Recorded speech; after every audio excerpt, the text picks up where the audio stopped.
And the abuse might not result in visible injuries, unfortunately. The injuries are inside. Then there's emotional abuse. There are insult, humiliation, and intimidation. A big one is forced isolation, where a child will be forced not to share anything with anyone. And here, there's a lot of use of fear and intimidation. And then sexual abuse. Any act that impacts on someone to control their own sexuality and the conditions surrounding it. It can be forced, pressuring one into activity such as no protection or birth control is allowed. That's abuse. Yeah. And then financial abuse, using financial power and materials for control. There it is that your daughter has access to all that money. She is learning negative transactions. When love becomes transactional. Or should I say she might be, because mom is not sure, but mom is never wrong. Yeah.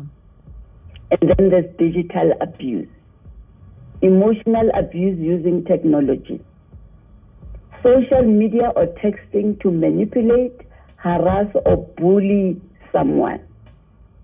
This man can just send a message to say, meet me at such and such a place now. And out of due diligence or allegiance, she obliges, more so that he's the one that bought the phone. They carry the latest phones that we cannot afford as parents. Yeah. Then the stalking, monitoring, following or watching another person. It's difficult to see the behavior as abuse at first because it is flattering to receive so much attention until you lose your freedom altogether. Yeah. So, mom, explain the difference between lust, infatuation, and love. The above are difficult, or even so much that even adults find it difficult to distinguish. Imagine how it is for a teenager experiencing many new feelings for the first time.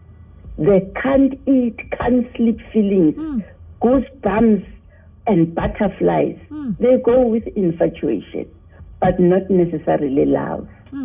Love takes time to grow, but infatuation may happen instantly.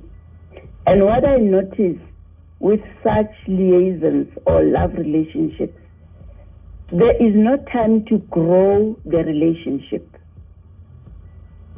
Always put the cart before the horse. In no time, it was at a peak, tomorrow it's flat, it is over. So talk realistically to your daughter about sex, which is what most parents fear or are embarrassed about. It is better if your teenager hears the information from you rather than from other people or even their peers. It's best if the topic is a discussion rather than a presentation. Get her point of view also. Discuss the pros and the cons of sex honestly. Don't make them afraid, but be real about it. For instance, you are at school now. If you happen to fall pregnant, number one, who's going to look after your child? What happens to the year that you have lost? All those things. And we discuss ethics, values, and responsibilities. Tie all those with your family's religious beliefs. Let's live a whole life, not life in compartments. And set expectations and boundaries. Let your daughter know these now rather than through confrontation later. Make it normal to just talk about boundaries. Discuss the restrictions and curfews. Give her an opportunity to contribute to the discussion in order to foster trust. And please offer yourself